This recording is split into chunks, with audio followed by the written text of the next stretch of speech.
Շնորհակալություն ազգային ժողովի մեծարգո նախագահ, շնորհավորում եմ ձեզ ընտրվելու կապակցությամբ, հարգելի գործընկերներ, ես ճիշտն ասած ձեր ընդդիմադիր գործընկերների ելույթների ժամանակ հնչեցված մի քանի բանի եմ ուզում անդրադառնալ, որովհետև կարծում եմ, որ չարժե անարձագանք թողնել, մեզ քաղաքացիներ են լսում։ Իհարկե, առաջին հերթին այդ տարօրինակ նարատիվը գիշեր ժամը 2-ին քվեարկություն կանգնեցրել եք, որ հետևել եք, ինչ որ մեկը հետևել է ընտրությունների արդյունքների ընթացքում, որտեղից է հորինվել դա, որ գիշեր ժամը 2-ին քվեարկությունը երբ է եղել, ով է կանգնացրել, ինչ է կանգնացրել, գիշերը ժամը 2-ին։ Ճիշտն ասած, ես իմ անունից, որպես ազգային ժողովի պատգամավոր, հայտարարում եմ, խնդրում եմ, հորդորում եմ բոլոր 16,000-ից ավելի հանձնաժողովականներին, ովքեր աշխատել են հանձնաժողովներում, սիրելի հանձնաժողովի անդամներ, եթե դուք քվեատուփից անել եք այլ քվեաթերթիկ, քան քաղաքացիները գցել են, այսինքն կամ լցոնվել, կամ փոխվել են ձեր քվեատուփերը։ Եթե ձեզ ստիպել են արձանագրության մեջ գրել այլ թվեր, քան դուք հաշվել եք։ Եթե կենտրոնական ընտրական հանձնաժողովի կայքում հայտնվել են այլ թվեր, քան ձեր արձանագրությունների մեջ գրված է, եկեք միասին գնանք դատախազություն։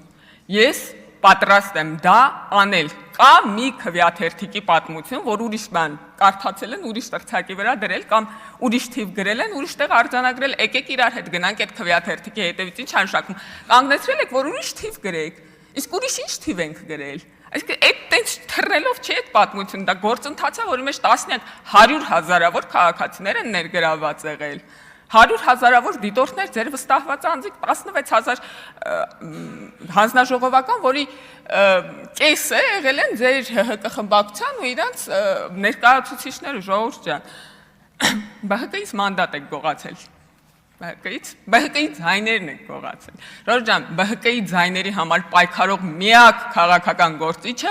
մեր կուսակցության փոխնախագահն է եղել։ Այդ ձայնագրությունները կան, այդ գրառումները կան, այդ հարցազրույցները կան, Վահագն Ալեքսանյանը ճակատագրի հեգնանքով 2 օր էր ասում էր ժողովուրդ ջան, մի չեղարկեք այդ արդյունքները տեղամասերի, այդ մարդիկ առանց ճնշումների են քվեարկել։ Դուք Դանիել Իոնիսյանի հետ չէ որ չեղարկեք։ Ու ձեր Վահագն Հովակիմյանի հետ ես այդ համարում եմ ձեր այդ 3 բանի գործող անձանց կատարած Վետատոնոյան, Դանիել Իոնիսյանը, Վահագն Հովակիմյանը չեղարկել, ԿՊ խմբակցություն մեղավոր դուրս գա։ Ժողովուրդ, մենք խնդրում էինք չեղարկել։ Մենք ասում ենք այդ արդար ընտրությունն է, դա նորմալ է, բայց դուք որոշեցիք, որ իրար հետ այդ խաղը խաղում եք, ժողովուրդ, օգտվեցիք ձեր ամբողջ գործիքակազմից, վայելեք ձեր ամբողջ գործիքակազմը։ Էլ չեմ ասում, ինչ ձև էր ԲՀԿ-ն այդ ձայները ստացել, էլի։ Դուք լսել եք, ասում է, աղջե Ալվարդ, լսել եմ երեք ձեր տունը ԲՀԿ-ից եկել են ընտրակաշարք են բաժանում, բայց հասիր մեր տունն էլ իրեք ձեն կա, մի հատ մեր տուն էլ մտնեին, դուք լսել եք այդ ձայնագրությունները։ Ախր մտնելու են բովանդակային քննարկման մեջ, հիշենք ոնց է ԲՀԿ-ն ձայներ հավաքել, ամոթ է, ասում մեր տունն էլ իրեք ձայն կա, մի հատ մեր տուն էլ մտնեին էլի։ Վախեցրել եք ժողովրդին, որ ընտրել են ձեզ, վախեցրել եք։ Ասում ասել եք պատերազմ կլինի, վախեցել են։ Ժողովուրդ հիշում եք ինչ էին ասում ուժեղ Հայաստան եք նախընտրական շրջանում։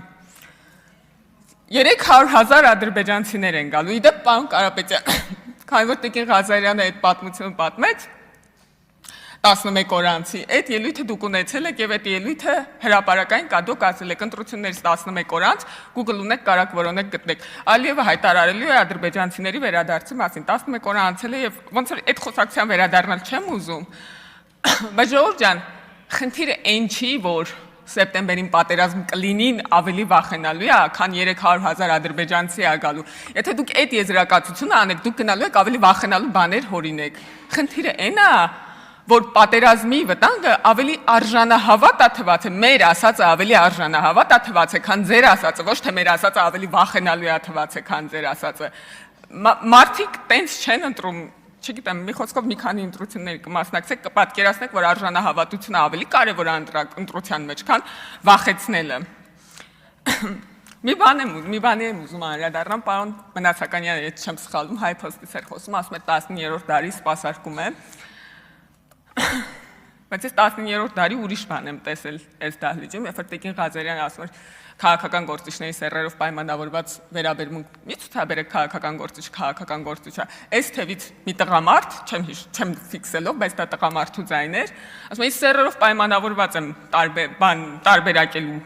քաղաքական գործիչներին։ Ժողովուրդ ջան, չի կարող մի երկրում 21-րդ դարի ինստիտուտներ լինել, երբ որ մարդիկ 18-րդ դարի են։ Եթե ուզում եք գալ հասնել 21-րդ դար, եկեք միասին գնանք, մենք հայփոստը տանենք, դուք ձեր խմբակցության անդամներին։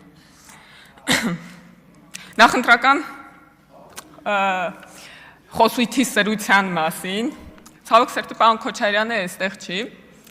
ասում է նախընտրական խոսույթը լսել եք, ինչ բարեկիրթ, դուք լսել եք, ինչ նախընտրական խոսույթ ա եղել։ Եկեք հիշենք,